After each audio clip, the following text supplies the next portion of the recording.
মৰমৰ ছাত্ৰ ছাত্ৰীসকল প্ৰিয় বন্ধু বান্ধৱীসকল এই ভিডিঅ'ত লৈ আহিছোঁ হায়াৰ ছেকেণ্ডেৰী ফাইনেল এক্সাম 2026 বৰ্ষৰ ইতিমধ্যে হৈ যোৱা অসমীয়াৰ কুৱেশ্যন পেপাৰখন ইয়াত থকা 1 নম্বৰীয়া কুৱেশ্যন আৰু ব্যাকৰণ ভাগ সমাধান কৰিম।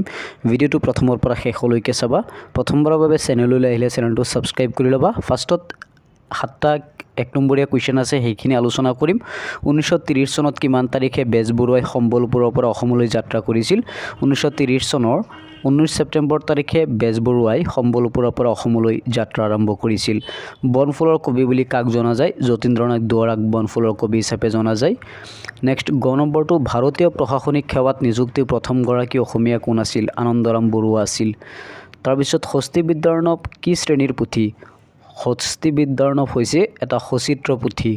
কৰ্ম কৰাৰ কৌশলক ভাগৱতী গীতাক কি বুলি জনা যায়? যোগ অৰ্থাৎ য়োগা। শিলভদ্ৰ কাৰ ছদ্মনাম? শিলভদ্ৰ হৈছে ৰেৱতী মোহন দত্ত চৌধুৰীৰ ছদ্মনাম। ভূপেন হাজৰিকাৰ এৰাবাটৰ সৰুনামৰ ছবিখনে কিমান চনত মুক্তি লাভ কৰিছিল? 1956 চনৰ 30 নৱেম্বৰ তাৰিখে এৰাবাটৰ ছবিটো মুক্তি লাভ কৰিছিল। তাৰপিছত ডক্টৰ দীনেশ চন্দ্ৰ গোস্বামী সম্পাদন কৰা বিজ্ঞান বিষয়ক আলোচনীখনৰ নাম কি? দৃষ্টি। তাৰপিছত উপকল্প শব্দৰ অৰ্থ কি? উপকল্প শব্দৰ অৰ্থ হৈছে উপবিধি বা পৰিকল্পনা। তাৰপিছত 2 নম্বৰীয়া কুৱেশ্যনবিলাক এবাৰ চাই লোৱা। ইয়াত 7টা 2 নম্বৰীয়া কুৱেশ্যন আহিছে, মাৰ্ক আছে প্ৰতিটো কুৱেশ্যনৰ বাবদ 2 মাৰ্কছ। এবাৰ ভালকৈ চাই যোৱা। সেইখিনি বাৰু আলোচনা নকৰোঁ, আমি 3 নম্বৰলৈ আগবাঢ়িছোঁ। Question number 3। কুৱেশ্যন নম্বৰ 3 যিকোনো এছোৱা প্ৰসংগ সংগতি দৰ্শাই ব্যাখ্যা কৰিব লাগে। বিজ্ঞানৰ গোটেই পদ্ধতিটো এই মুকলি মন্ত্ৰৰ গুৰুত্ব বৰ বেছি, বা হস্তিবিদ্যাৰ্ণৱ পুথিখন অসমীয়া জাতিৰ অমূল্য সম্পত্তি, বা প্ৰকৃততে ত্যাগ বা বৈৰাগ্য এটা বিশেষ মনোধৰ্ম। 3টাৰ পৰা যিকোনো এছোৱা ব্যাখ্যা কৰিব লাগে প্ৰসংগ সংগতি দৰ্শাই। তলত যিকোনো 2টা প্ৰশ্নৰ উত্তৰ লিখিব লাগে। 5 মাৰ্কছৰ 2টা কুৱেশ্যন। মোৰ মাতৃমুখ দৰ্শন পাৰ্টিৰ লেখকে উল্লেখ কৰা মহাদেৱৰ কৃষিকৰ্মৰ কাহিনীটো তোমাৰ নিজৰ ভাষাত লিখা। মগনিয়াৰ পাৰ্টিত কথা কবিতাৰ কি লক্ষণ পৰিস্ফুট হৈ আছে? এনেকৈ 4টা কুৱেশ্যন আছে, 2টা কৰিব লাগে। তাৰপিছত তলত যিকোনো 5টা প্ৰশ্নৰ উত্তৰ লিখিব লাগে। এইখিনি আমি আলোচনা কৰিম। 1 নম্বৰীয়া কুৱেশ্যন, মাধৱদেৱে ৰচনা কৰা বৰগীতৰ সংখ্যা কিমান? মাধৱদেৱে ৰচনা কৰা বৰগীতৰ সংখ্যা হৈছে 157টা। তাৰপিছত মফিজুদ্দিন আহমেদ হাজৰিকাৰ প্ৰথমখন কাব্যপুথিৰ নাম কি? মফিজুদ্দিন আহমেদ হাজৰিকাৰ প্ৰথমখন কাব্যপুথি হ'ল জ্ঞানমালিনী। তাৰপিছত ভাৰত চৰকাৰে নলিনীৱালা দেৱীক কিমান চনত পদ্মশ্ৰী উপাধি প্ৰদান কৰিছিল? 1957 চনত নলিনীৱালা দেৱীক পূজাৰ 16 বিধ উপকৰণক একেলগে কি বুলি জনা যায়? সুৰুহু প্ৰচাৰ বুলি জনা যায়। তাৰপিছত সৌম্য শব্দৰ অৰ্থ কি? সৌম্য শব্দৰ অৰ্থ হৈছে সুদৃশ্য অট্টালিকা, ৰাজপ্ৰসাদ বা পকী ঘৰ। তাৰপিছত আঘোণ কুঁৱলী কবিতাত উল্লেখ থকা সেউতী কোন? সেউতী হ'ল কবিৰ প্ৰেমিকা। নৱকান্ত বৰুৱাৰ প্ৰথমখন কাব্যগ্ৰন্থৰ নাম কি? নৱকান্ত বৰুৱাৰ প্ৰথমখন কাব্যগ্ৰন্থ হ'ল সেই অৰণ্য মহানগৰ। তাৰপিছত নিৰ্মলপ্ৰভা বৰদলৈৰ এখন গীতৰ পুথিৰ নাম উল্লেখ কৰা। নিৰ্মলপ্ৰভা বৰদলৈৰ এখন উল্লেখযোগ্য গীতৰ পুথি হ'ল সোণ বৰণীয়ে আই। তাৰপিছত 6 নম্বৰত তলত যিকোনো 5টা প্ৰশ্নৰ উত্তৰ লিখিব লাগে। মাধৱদেৱৰ বৰগীতৰ 2টা প্ৰধান বৈশিষ্ট্য। সত্যগুণৰ অধিকাৰী হ'লে কি পোৱা যায়? নিয়ৰৰ মালা গাঁঠি কোনে কেনেকৈ ৰাতিপুৱা কবিক দেখা দিয়ে? জ্যোতিপ্ৰসাদ আগৰৱালাৰ কবিতা পুথিখনৰ নাম লিখি তেওঁৰ কবিতাৰ যিকোনো এটা বৈশিষ্ট্য উল্লেখ কৰা। কাঠমিস্ত্ৰীৰ গড় কবিতাটিৰ সম্পৰ্কত নৱকান্ত বৰুৱাই কি কৈছিল? কেশৱ মহন্তৰ 2খন কবিতা পুথিৰ নাম। তাৰপিছত অৰ্থ লিখিব লাগে। তামি ঘৰা, হেৰা পাওঁ, যিকোনো 2টা। 7 নম্বৰ আছে প্ৰসংগ সংগতি দৰ্শাই ব্যাখ্যা কৰিব লাগে।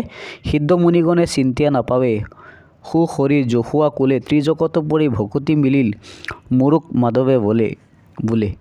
এইটো এটা আছে। আৰু 6 নম্বৰত আছে আজি জনতাৰ পংকজ ৰূপ জগে পদুমৰ দৰে বোকাত জনমা মানুহ আজি আলোকলে উঠি আহে বেলিমুৱা হৈ হাসে।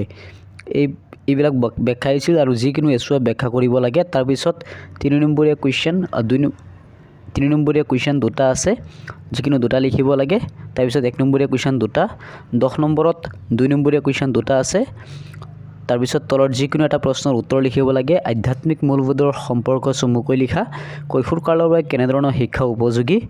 তাৰপিছত মানৱ জীৱনৰ কৈশোৰ কালক এক ৰূপান্তৰ কাল বুলি কিয় কোৱা হয় বুজাই লিখিব লাগে যিকোনো এছুৱা লিখিব লাগে যিকোনো এটা লিখিব লাগে তাৰপিছত ব্যাকৰণ ভাগলৈ আগবাঢ়িছোঁ চমুকৈ যিকোনো দুটা কুৱেশ্যনৰ উত্তৰ লিখিব লাগে ক্ৰিয়া বিভক্তি কাক বোলে ক্ৰিয়ামূল বা ধাতুৰ লগত যিবোৰ চিন যোগ হৈ ক্ৰিয়াৰ কাল পুৰুষ আৰু অৱস্থা প্ৰকাশ কৰে তাকে ক্ৰিয়া বিভক্তি বোলে অসমীয়া ভাষাত ক্ৰিয়া বিভক্তি পুৰুষ অনুযায়ী বেলেগ বেলেগ হয় আ ই তাৰপিছত কাৰক কাৰক আৰু ইয়াৰ কাৰক কি কৈছে কাৰক বিভক্তি কি নামেৰে জনা যায় কাৰক বিভক্তি কেই প্ৰকাৰ অপদান কাৰক সুকীয়া বিভক্তি আছেনে কাৰক বিভক্তিৰ আন এটা নাম হ'ল শব্দ বিভক্তি বাক্যৰ ক্ৰিয়াৰ সৈতে বিশেষ্য বা সৰ্বনাম পদৰ যি সম্বন্ধ থাকে তাকে কাৰক বোলে অসমীয়া ভাষাত কাৰক 6 প্ৰকাৰ কৰ্তা কাৰক কৰ্ম কাৰক কৰণ কাৰক সম্পাদন কাৰক অপদান কাৰক আৰু অধিকৰণ কাৰক তাৰপিছত অসমীয়া ভাষাত অপদান কাৰকৰ বাবে কোনো সুকীয়া বা নিৰ্দিষ্ট বিভক্তি নাই তাৰপিছত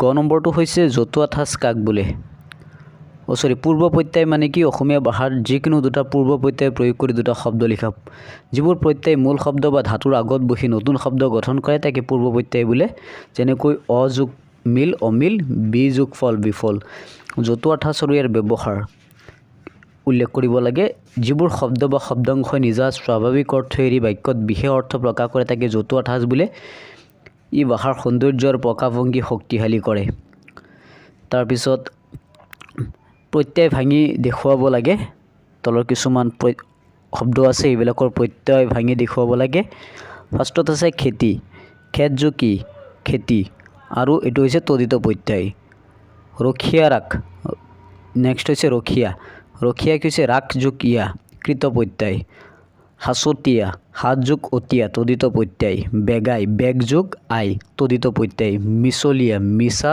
যোগ ইয়া তদিত প্ৰত্যয় পলৰীয়া পল যোগ অৰিয়া কৃত প্ৰত্যয় ঢুলীয়া দোল ঢুলীয়া ঢোল যোগ ইয়া ঢুলীয়া তদিত প্ৰত্যয় বিসগী বিসগ যোগ কি তদিত প্ৰত্যয় নাটকীয় নাটক যোগ ইয় তদিত প্ৰত্যয় তাৰপিছত তলৰ যিকোনো শব্দবিলাক জতুৱা ঠাঁচ ব্যৱহাৰ কৰি বাক্য ৰচনা কৰিব লাগে বাপতি সাহোন মানে পুৰুষনাক্ৰমে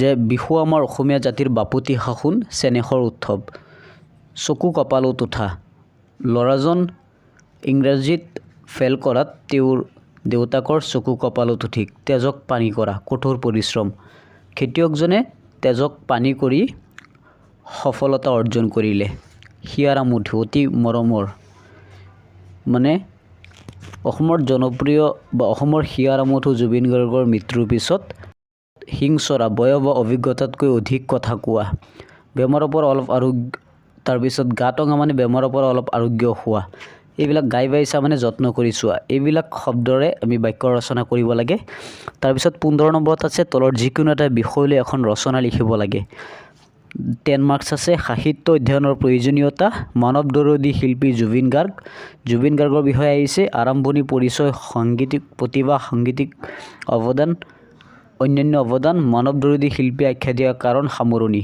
তাৰপিছত সামাজিক মাধ্যম আৰু বৰ্তমান সমাজত ইয়াৰ প্ৰভাৱ শিক্ষামূলক ভ্ৰমণ সাম্প্ৰতিক সময়ত অসমৰ খেল জগত এইখিনি আছিল ক্লাছ 12 অৰ্থাৎ হায়াৰ ছেকেণ্ডাৰী ফাইনেলৰ অসমীয়াৰ কুৱেশ্যন পেপাৰখন ভিডিঅ'টো কেনেকুৱা লাগিছে কমেণ্ট কৰি নিশ্চয় জনাবা যদি ভিডিঅ'টো ভাল পাইছা তেন্তে চেনেলটো লাইক কমেণ্ট আৰু ছাবস্ক্ৰাইব কৰিবলৈ নাপাহৰিবা আৰু বন্ধুবৰ্গৰ লগত ভিডিঅ'টো শ্বেয়াৰ কৰিবা আজিৰ কাৰণে ইয়াতে সামৰিলোঁ ধন্যবাদ